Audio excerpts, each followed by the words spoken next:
I still lack a political, religious, and philosophical worldview. I change it every month, and so I'll have to limit myself to descriptions of how my heroes love, marry, give birth, die, and how they speak. Anton Chekhov. Welcome, everybody.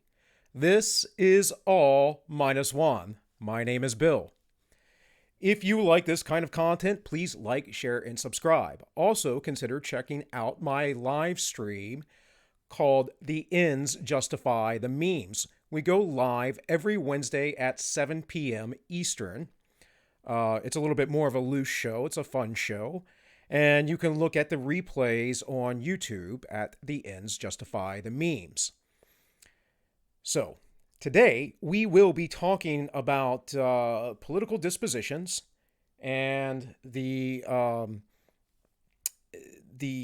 personality matrix that causes you to lean towards your political disposition.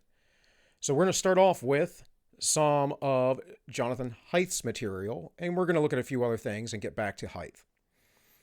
So from Psychology Today, Jonathan Haidt's Moral Political Psychology, helping us understand liberal and conservative value systems.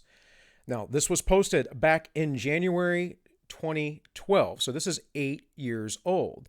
But understand that many of the issues that we have in our political landscape today go back a very, very long time. When we talk about groups like Antifa or BLM, we also have to remember the movements such as Occupy Wall Street and the Tea Party movement before that. Now, if you recall, the Tea Party movement was essentially demonized by the media, made fun of. They were called teabaggers, knowing that that was a derogatory thing, knowing that that was a sexual thing.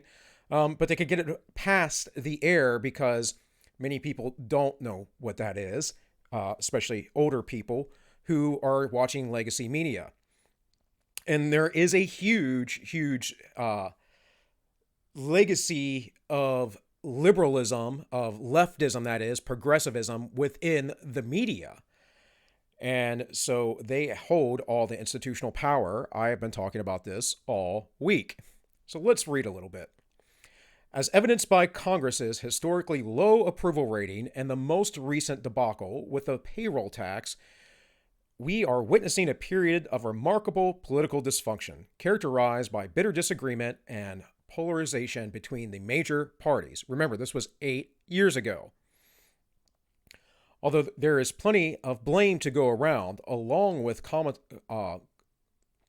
commenters like Paul Krugman, I believe that the lion's share of the fault lies with the Republicans. Of course. It does not. The two-party system is not a two-party system. It's practically a one-party system.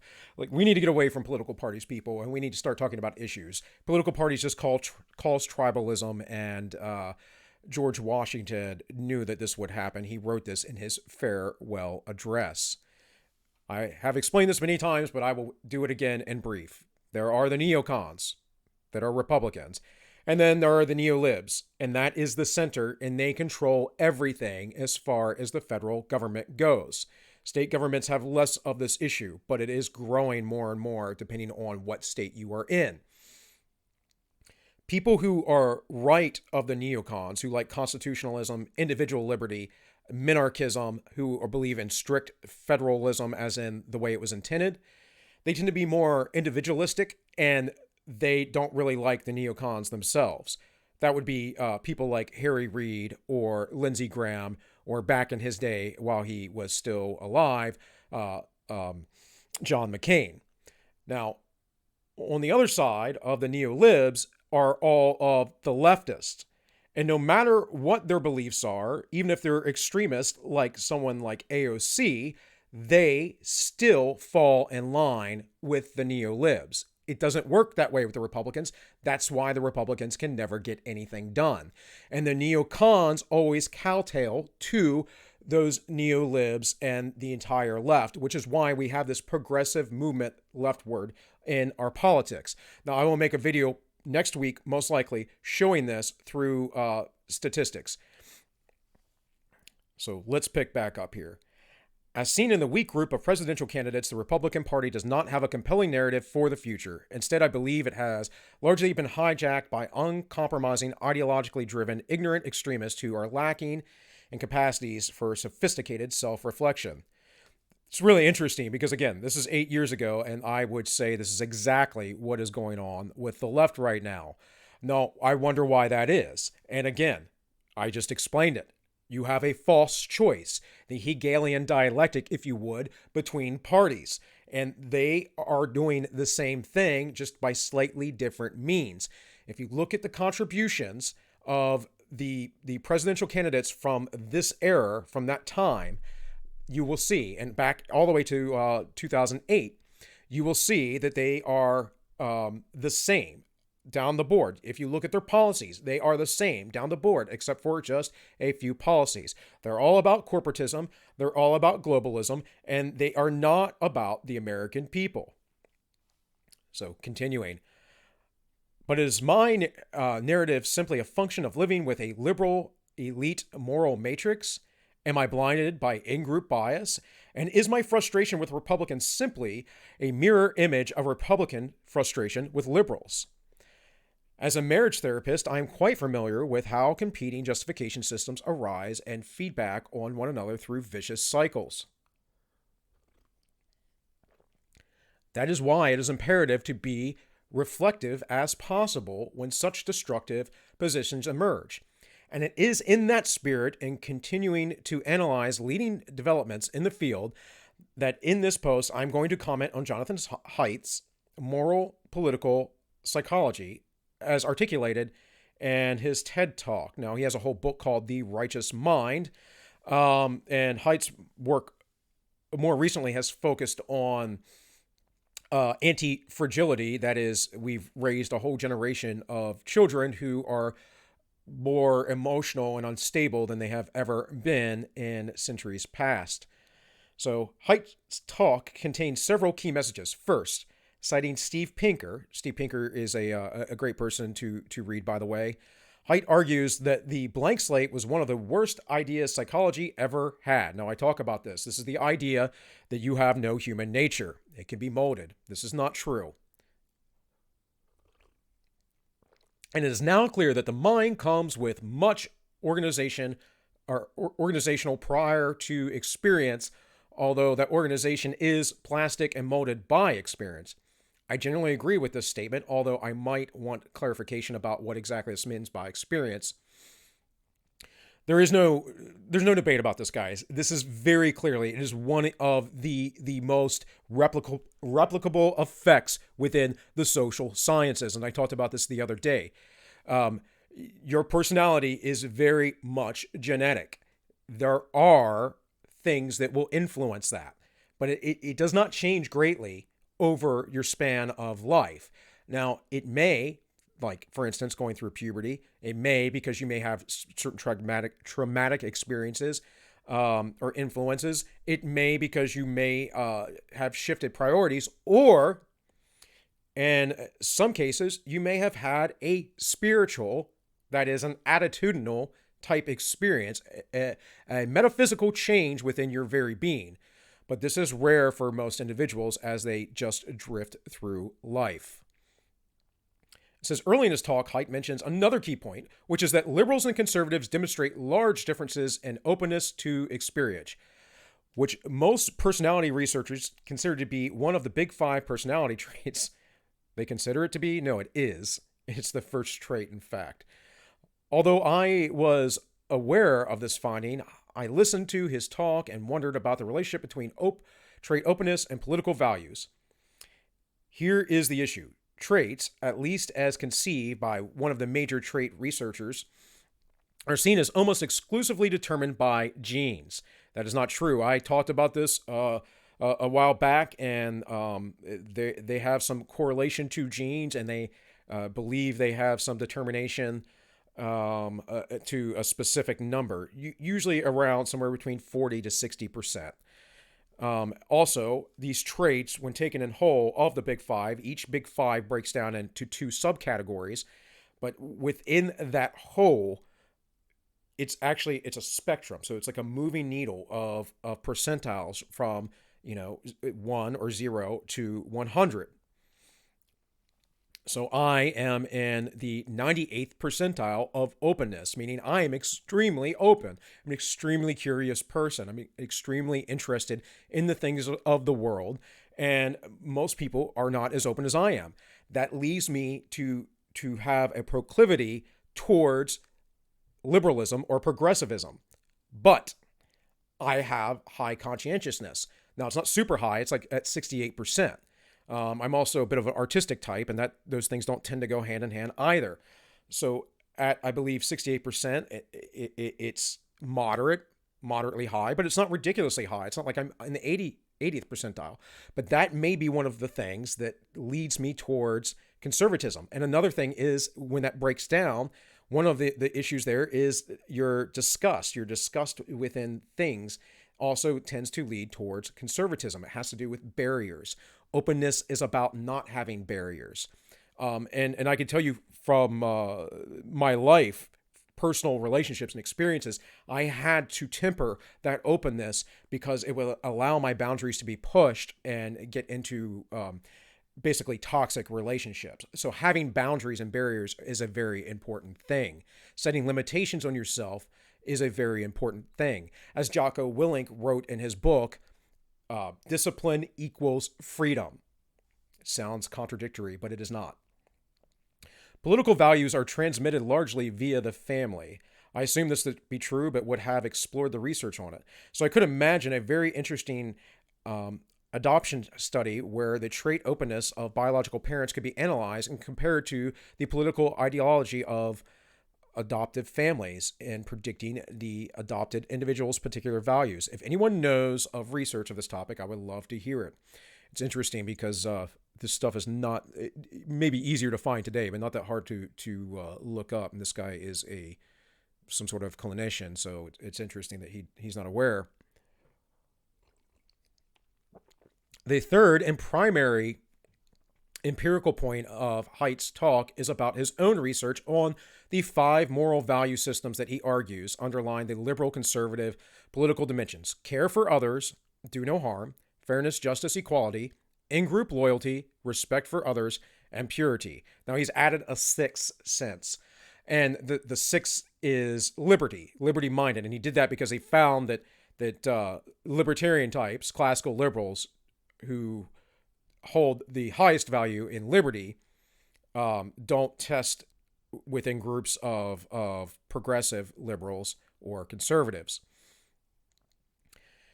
His research showed across large numbers of people in many different countries that there are very reliable differences in the degree to which liberals and conservatives differ in the extent to which they endorse these values. Conservatives tend to value the 5 domains relatively equally.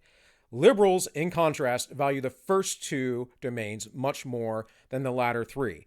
So what that means here is that, if I highlight this, liberals don't rate very high at all in fairness, justice, or equality, in-group loyalty. We talked about this the other day, and that white liberals have a higher out-group bias than most groups have an in-group bias, meaning they prefer people outside of their group more than their own people.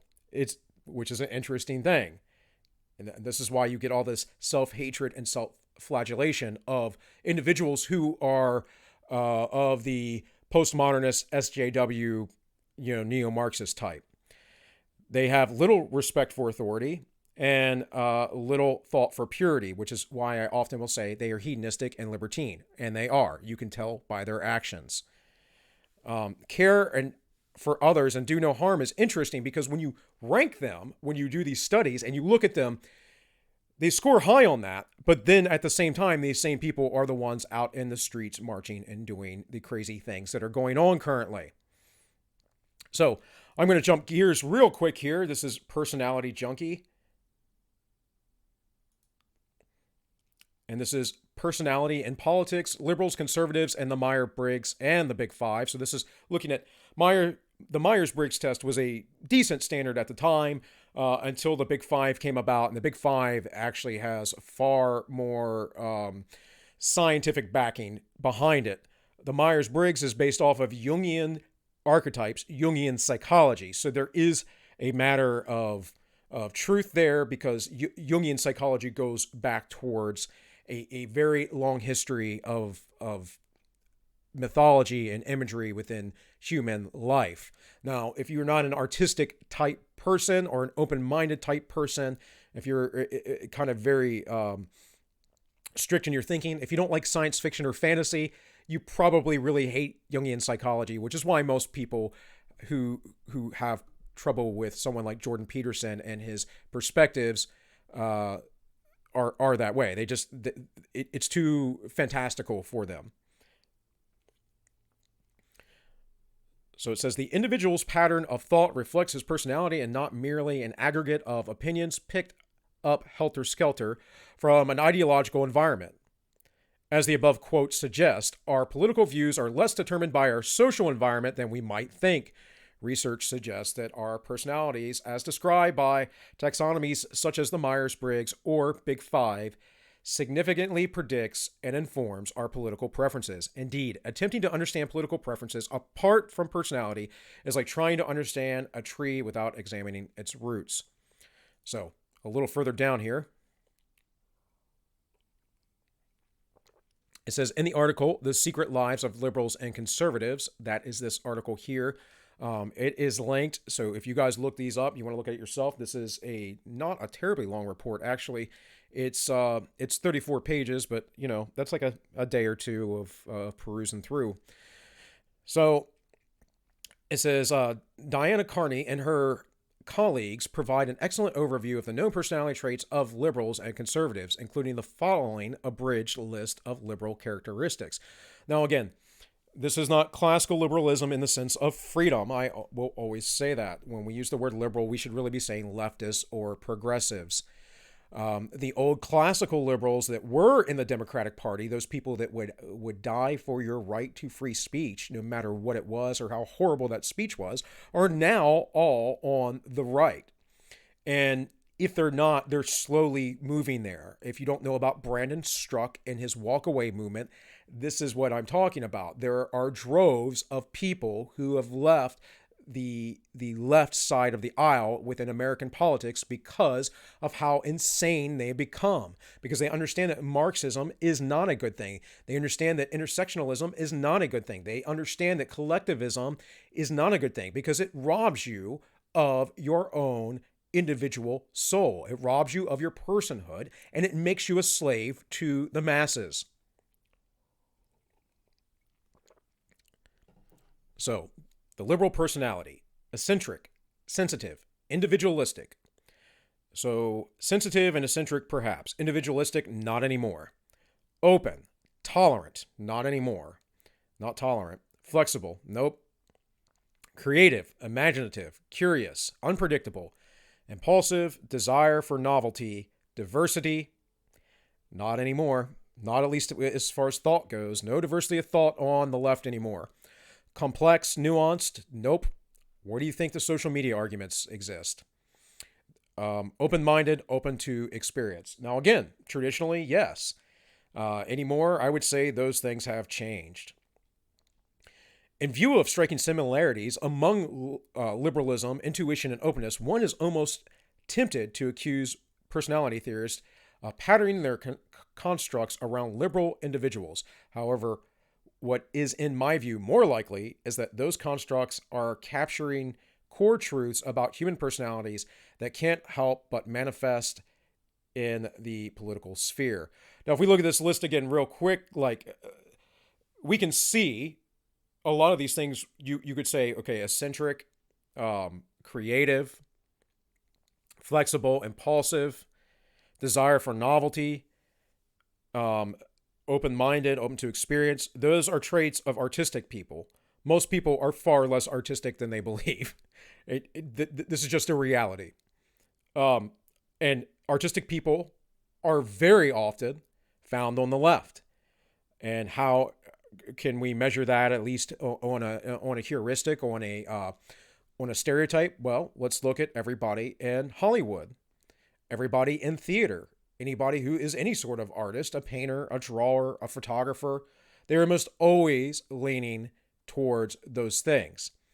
And I mean, I get that. I grew up in my life surrounded by that until my early 20s, when I kind of got away from doing artistic works. And I've seen that many a times, having done blue collar jobs, where people who aren't artistic and are ultra conservative aren't open minded and aren't imaginative and flexible and all kinds of things. But it doesn't mean that they didn't care about the basic principles of our liberties. So, Big Five conscientiousness and then judging, that is from the Myers-Briggs, and conservatism. Although somewhat weaker than the link between openness and liberalism, research has also found significant and consistent correlations between judging, conscientiousness, and political conservatism. According to Chamorro, Premusic, and Farham, authors of the book Personality and Intellectual Competence, conscientiousness is associated with responsibility and persistence, which is what gets you ahead, by the way. This factor includes competence, order, dutifulness, achievement, striving, self-discipline, and deliberation. Conscientious individuals are best identified for their efficiency, organization, determination, and productivity. Now, what this means is that people who are hardworking, people who are dutiful, they think that they have to be at work on time and have to be consistent with what they do, and they strive to do better. They discipline themselves. So maybe they eat on a regular routine and exercise very regularly and whatever else it is, and are very deliberate in their actions. These people tend to overwhelmingly be conservative. And the argument is always that we need a healthy left and a healthy right. And that if without that healthy balance, that we go too far one way or another. Now, I think that's a little bit too simplistic, but here's the reality. You need imaginative, creative, open type people to essentially innovate. But you need the consistent people, the people to show up to work and to work hard to maintain that innovation, or to maintain the integrity of an institution, a structure, whatever. Conscientiousness tends to correlate with Myers-Briggs judging, although this relationship is less robust and reliable than other observations between openness and intuition. Many type enthusiasts associate judging with a preference for closure, which is interesting insofar as it represents the opposite of the Big Five openness. This helps us understand why the Big Five openness not only correlates with intuition, but also with perceiving, although not as strongly. For this reason, the Myers-Briggs NP types, ENTP, ENFP, INTP, and INFP, typically score highest in openness and lowest in conscientiousness. Now, I am an INFJ, so that perception versus judgment is different for me. But I score super high on the Big Five. So these things, again, they're far more complex than they appear. You can't just consider or believe that you fall into a very specific category. The Big Five is far more specific and plays in different areas, being off a larger scale. The Myers-Briggs just puts you in a certain place. Now, within being an INFJ, every INFJ I've ever met is a dreamer type person. And it's quite interesting because I've been in forum groups and talked to people, and you could tell when you're dealing with another INFJ. And supposedly within the Myers-Briggs, it is the rarest personality type. Interestingly, so is my wife. I met my wife And the first conversation I had with her was like, well, who's going to hold us on the ground? Who's going to keep us together? Because we're both INFJs. And turns out it's me. And I don't mean like together as far as, our relationship, but I mean like grounded as far as us not doing crazy, stupid things. But again, I'm a bit older than she is, so I've had plenty of lickings to figure things out in life a little bit better. So I'm going to jump down here to the conservative personality. That's persistence, tenaciousness, reliable, trustworthy, faithful, loyal, stable, consistent, rigid, intolerant. No, I don't know about these two, rigid and intolerant. I know plenty of conservatives that are not this way. But then again, we could say, are we looking at, what are we looking at? Are we looking at the extremes? Because everything, when you look at these things, everything's a bell curve. So where are the extremes? Careful, practical, methodical, conventional, ordinary, obedient, conformist, concerning with rules, norms, fearful, threatened, closed-minded, less open to experience. Now, again, so I lean right. I really don't like the political spectrums. I know there's the political compass text, which has 4 quadrants. If I test on there, I'm right libertarian, of course, because I'm a minarchist, classical liberal type, and I came to those views in my mid-20s and have strengthened them over the years the more I read and understand the world. But I'm certainly not a rigid person per se. I can be in some things. I'm definitely not intolerant. But there's different types of intolerance, right? Like you might not tolerate certain aspects of behavior from some people, and you may be able to tolerate others a little bit better. If you're married or you have children, there are things about people that you live with that drive you nuts. So unless you're just completely open and you don't have any barriers or whatever, those things are just normal. Obedient and conformist are interesting because I don't know that is necessarily true either. In fact, I think there's a lot of rebellious streaks within the people on the right because they're very liberty minded. But these things have changed as well over the years. So it goes on to talk about in pursuing this list, those familiar with Myers-Briggs may have noticed its striking resemblance to characteristics exhibited by that SJ personality type: ESTJ, ESFJ, ISTJ, and ISFJ. And then it talks about introversion and extroversion, all the personality type variables. Introversion, extroversion distinction may be the least political consequence. And then thinking and feeling, again, this is Myers-Briggs. Agreeableness, as defined by the Big Five, involves a tendency to be trusting, compliant, altruistic, modest, and honest. Agreeableness typically correlates with the Myers-Briggs F function. It doesn't say function there, but that's what that is, which is commonly described in terms of making decisions with the heart rather than with impersonal logic. Research suggests that nearly 2/3 of F types are female. That's also, I believe, INFJs are rarely men. They're usually females. And again, this is often when I was younger, you go with that feeling function, man, and it can get you in some big, big trouble. You cannot let your emotions lead you, people. When you let your passions lead you, you find yourself in the wrong spot. You have to have a balance in such things. Research suggests that nearly 2/3 of F-types are females. We also know that women are more likely to identify as politically liberal than men. We would therefore expect to find more F-types among liberals and more T-types among conservatives. Now, this is true. Women are about 70% left-leaning when you break down the data. Men are about literally 50-50.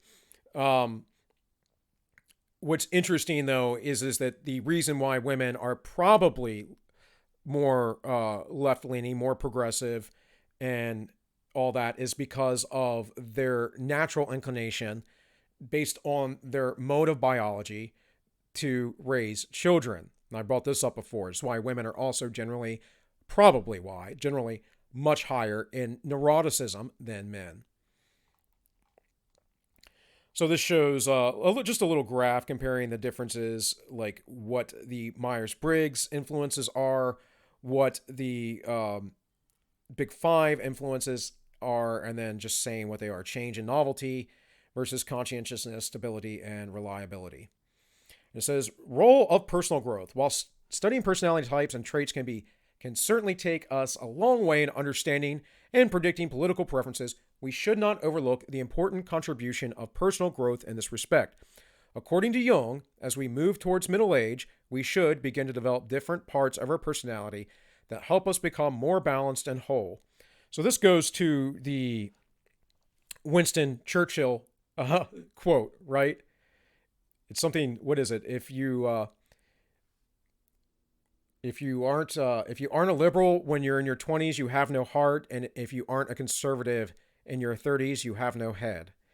So I'm approaching middle age, and that, I'm still a young guy, but I'm about to be 40, and that is technically middle age. The life expectancy in the United States is 78 years old between men and women. I believe it's a little bit older. It's like 82 for women and like 76 for men, but about 80 or so.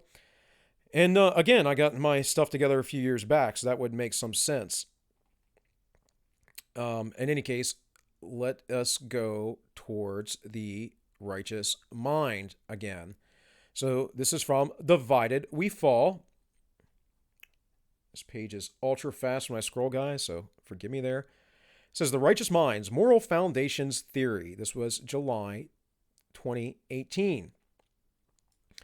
And it says, why are good people divided by politics and religion? Why do so many people like spicy food while others do not? The answer, it turns out, are related. In his groundbreaking book, The Righteous Mind, Professor Jonathan Haidt attempts to answer the first question by developing a framework that he calls Moral Foundations Theory. Haidt argues that humans have 6 moral foundations through which we view the the politics and policies: care, harm, fairness, cheating, loyalty, betrayal, authority, subversion, sanctity, degradation, and liberty, oppression. We're going to be doing that. These moral foundations, according to Haidt, acts as our political taste buds and explains our political preferences in the same way that our taste buds explain our culinary preferences. Like some people have a gene that makes cilantro taste like soap to them. I do not. I love cilantro. It is very, very good. Some political ideologies rely on care-harm foundations, while others rely on loyalty-betrayal. Some people taste fairness in terms of equality, while others do so in terms of proportionality. Some people prefer salty food, and some prefer sweet. So I'm not going to read this whole thing. You can go find it. But I just wanted to bring up these charts here. It gives you a better idea. So here on the side, we have relevant virtues, characteristic emotions, current triggers, original triggers, adaptive challenges. This is care, harm, fairness, cheating, loyalty, betrayal, authority, subversion, sanctity, and degradation. Now, this is the original 5, not the 6 with the liberty aspect added. So we can look on this, and so an adaptive challenge with somebody who is high in care and harm is going to protect and care for children. Again, liberal ideology is much lean toward a feminist archetype aspect, a feminine, if you would. So original triggers: suffering, distress, needless, expressed by one's child. Baby Seal's cute cartoons, so triggers compassion, caring, kindness. So fairness and cheating, reaping the benefits of a two-way partnership. Cheating, cooperating, deception. Marital fidelity, broken vending machines, current triggers, I guess, and so forth. I'm not going to spend a lot of time on these charts. I just wanted to kind of gloss over this and show you some data here. So here we have sanctity, authority, loyalty, fairness, and care. Again, the original 5.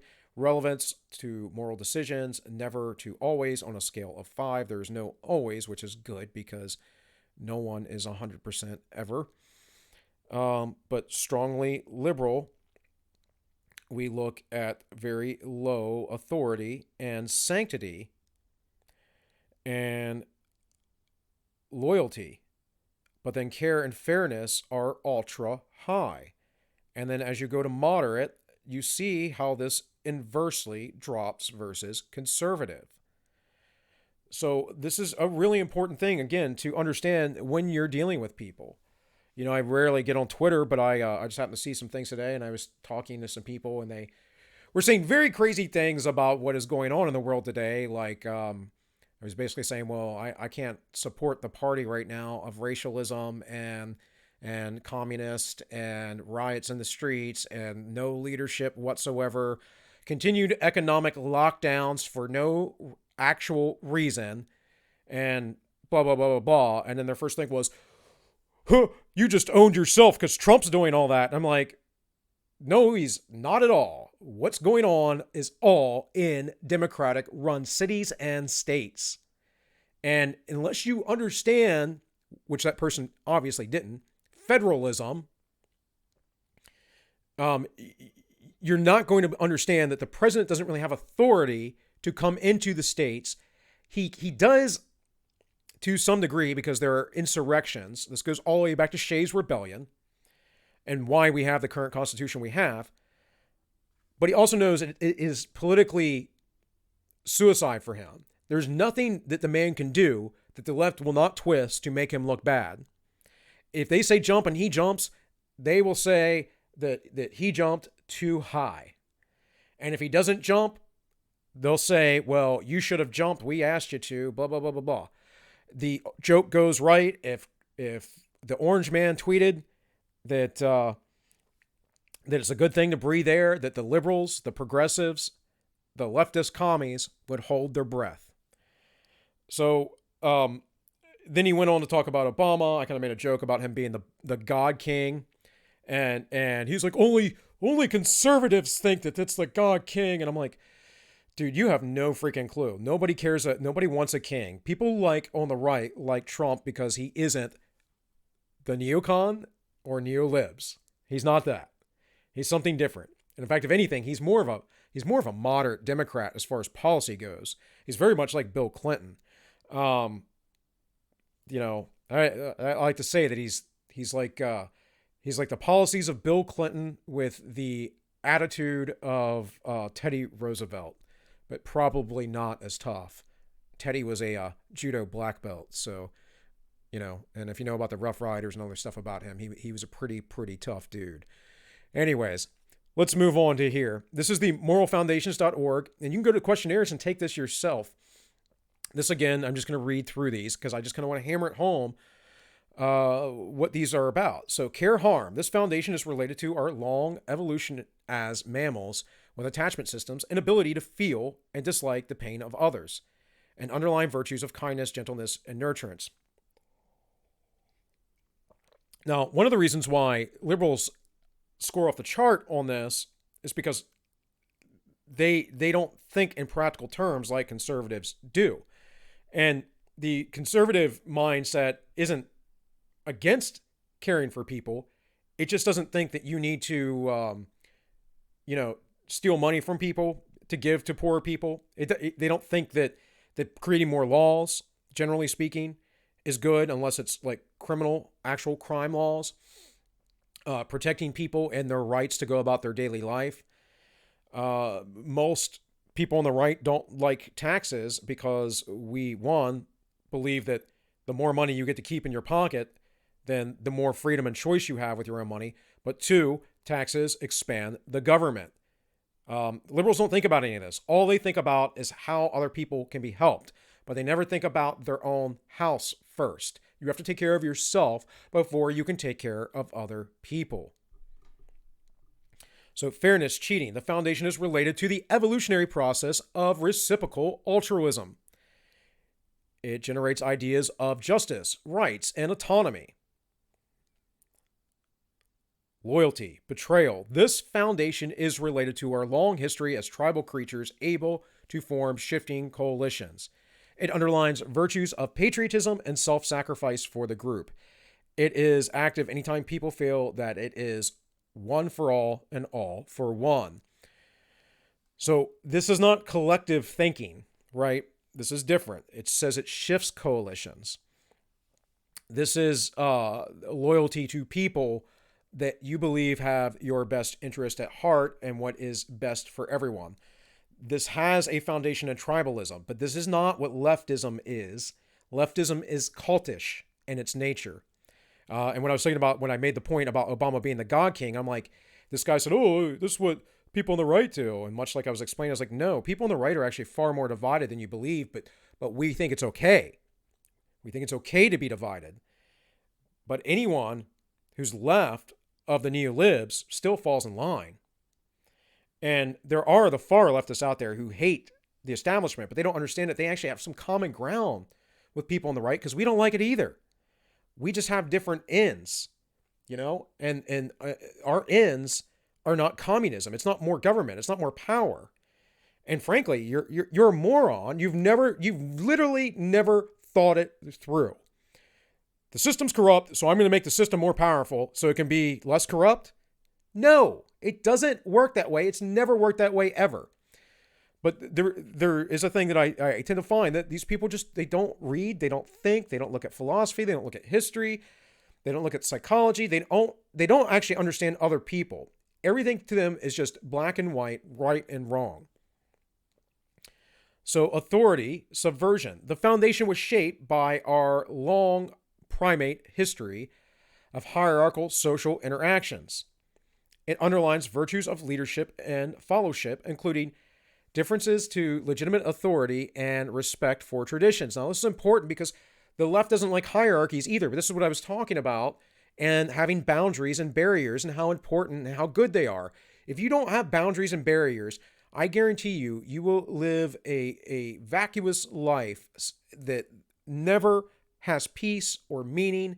You will likely always have friends that will betray you. You will always be in poisonous, toxic relationships and skirmishes and scuffles with people around you, and you will never have peace. And I understand when people are like that, why they would look to their government as some sort of God, as some sort of secular religion. I get that. The better answer is to look within. As Christ said, the kingdom of heaven is within. It's a great book by Tolstoy, by the way. Sanctuary, degradation. This foundation was shaped by the psychology of distrust and contamination. It underlines religious notions of striving to live in an elevated, less carnal, more noble way. It underlines the widespread idea that the body is a temple and can be desecrated by immoral activities and contaminants. Now, this is important. It says, we think there are several other very good candidates for foundationhood, especially, and that is the liberty and oppression. But this idea real quick of sanctity is important because this goes back to like tearing down statues. They don't have any sanctity. These same people don't have any sanctity on the left that of the past or where we came from. This is the idea that we are blank slates, as Steve Pinker's book.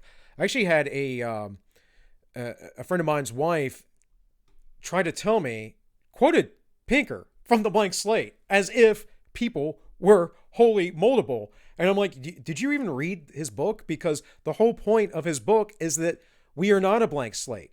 That Rousseauian idea has been thoroughly debunked. That idea of a noble savage. Descartes gets into that to some degree. I was thinking about bringing him in. I might next week. But we are not blank slates, people. We have a genetic lineage and history. And that has been molded by at least epigenetics, if not evolution.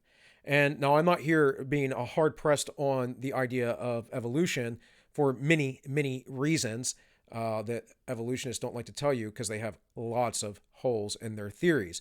But I do believe that animals and human beings, being within that nature, an animalistic nature, have changed to some degree over time and can adapt to our environments. And that is a large reason why there are so many different ethnicities and ethnic groups and migration patterns throughout history. Um, Much like animals that we have animal husbandry, much like we breed animals and breed out certain things with them, certain traits, other traits emerge. One of the coolest experiments ever done on genetics and such a thing, on epigenetics, is the Russian silver fox experiment, where they took foxes that were basically highly aggressive, and they took the ones that were not aggressive, non-responsive, and they started to breed them in order to be able to handle them better. And what happened was, is they began to change their entire features. Their coats looked different, and they got floppy ears. Their faces started to be infantilized more.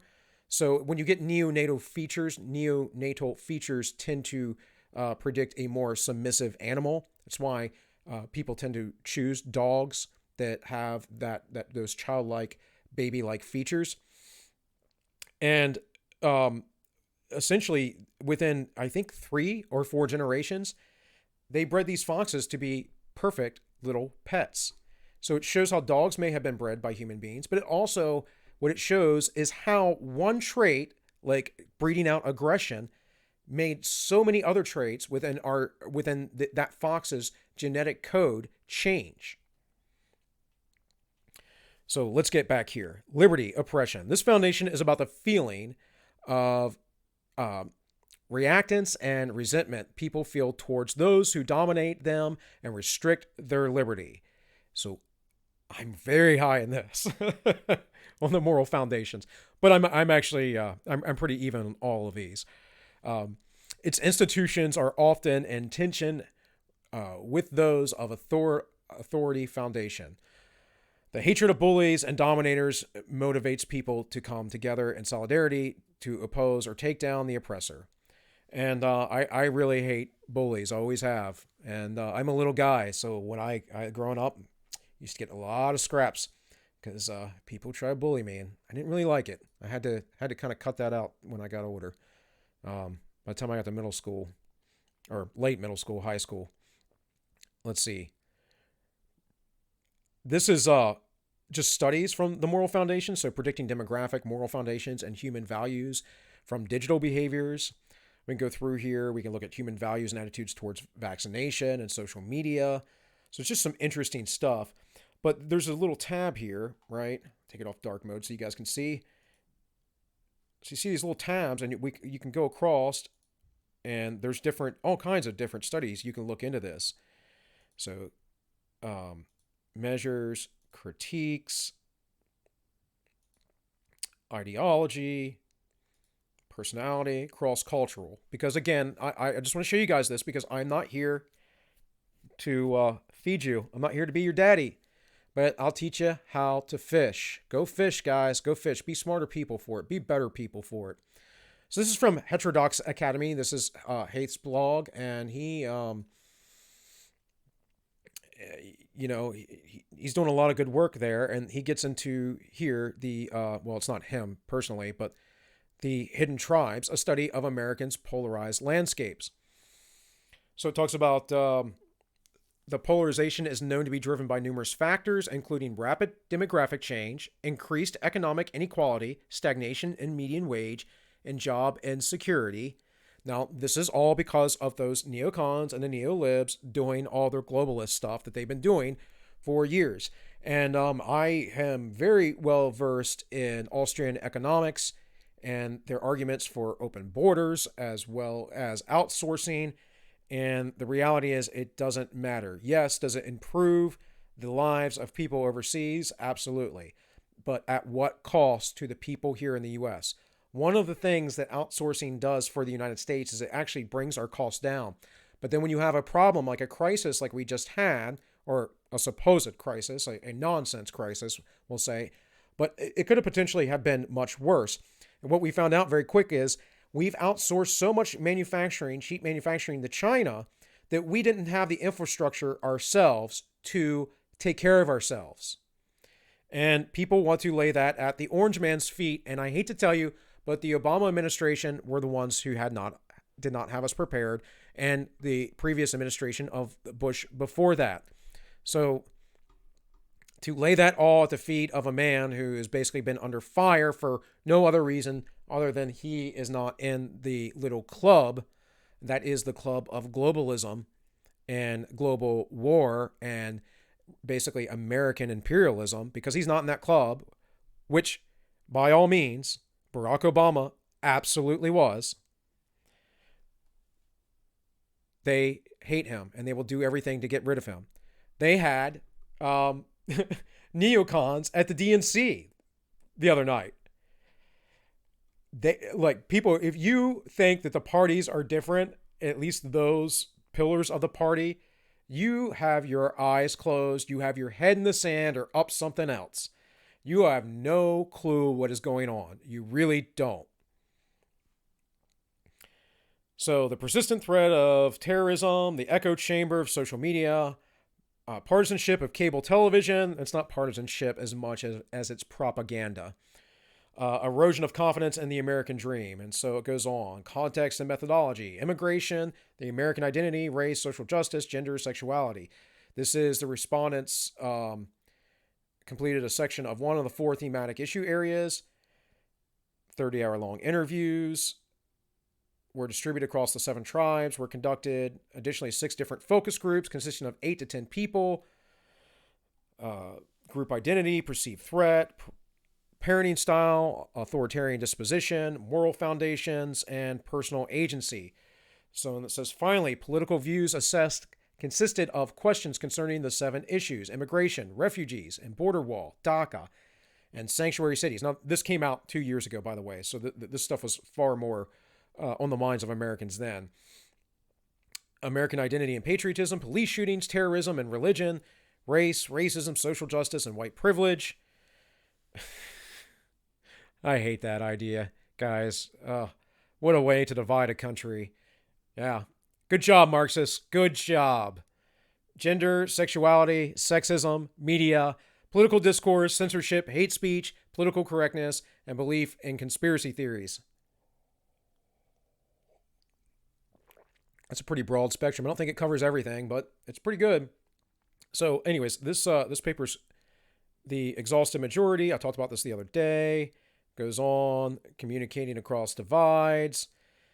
There's a lot there. This is the actual paper. It is 159 pages long. So when I return, we will get back into all of this, because again, I really want this to be driven home to you all, that this is mostly personality driven, and you have to be sympathetic to these people and the deficits that they have within their personalities. And I truly mean that. Like, they're working at a deficit, unfortunately. And, a lot of them have been spoiled. We know, I've shown you the data on that rich white elitists tend to be these people. A lot of them are out of touch with reality. There are all kinds of things. I think Jonathan Haidt's work on anti-fragility is very important in this. You have the corruption of academia and the media, as well as exactly what I keep honing in on, the Republican neocons, the power base of the Republican Party, and the neo-libs on the left. And there's just so much there, but you really, it's important to understand that when you're arguing with these people, don't get mad.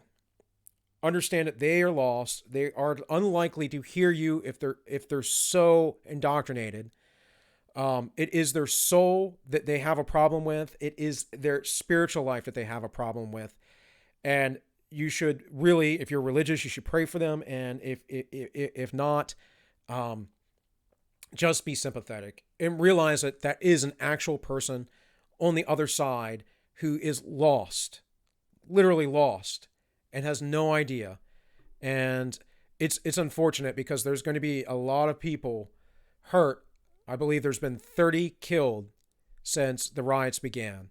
We're 80, I think 7 days in of riots in Portland. There have been riots in Chicago continuing. Riots maybe have quelled down in New York. I haven't seen anything on that recently. I'm not sure about other places like Milwaukee or Georgia. But this stuff is just tragic and it's horrible, and it's all because these people aren't developed. They haven't developed their souls. They haven't developed their beings.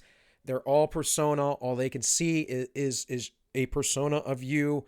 It's like that guy I was talking to. He was like, "Oh no, you all think only a conservative, only a right winger would use God King for Obama. You all think, like Trump's your king." And I'm like, "No, dude, we're a bunch of individualists. Like, there are some hardcore trumpeters. Like, I'm not one of them. Like, I didn't vote for the guy. I haven't voted for a president, I think, in the last 3 elections. Because I'm not a hack. I'm principled. And I wouldn't vote for a neocon or a neolib. And I wasn't sure what Trump was. I'll be voting for him now. I can guarantee you. And there's a reason for that. And it's because he's anti-globalism. And it's because he is against all this crazy stuff. But the media lies get to these people. They don't do any research. They just emote. They just project what they believe onto you. So with all that, I hope you guys enjoyed this. This has been AllMinucOne. I am Bill. Please like, share, and subscribe. If you want to watch a live show, if you want to send in questions, go over to DLive Wednesday nights, 7 p.m. Eastern.